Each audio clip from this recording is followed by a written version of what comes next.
Alberto Rodríguez é seguramente unha das persoas máis conocidas nestos momentos na Asturias. É un actor impresionante.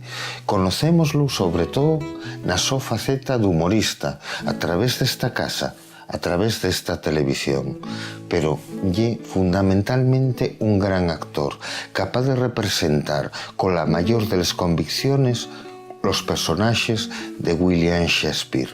Con él falamos de humorismo, con él falamos del oficio del actor, con él falamos de la vida. Esta noche, con nos, en clave de fondo, Alberto Rodríguez. También interpreté un texto tuyo. No me digas. Y así conocí tu obra, que estaba guapa, pero no volví a leer nada más. Tengo pendiente leer Historia Universal de Paniceiros, porque si alguien no lee el Ulises de Joyce y Historia Universal de Paniceiros, no hay paisano. Bueno, Pero tienes que dedicarme un ejemplar. por supuesto. Vale. Alberto, muchísimas gracias. ¿Puedo beber otro caldo? Sí. Y cogete un cacho del pan que hiciste anoche también. ¿También? Ahí está.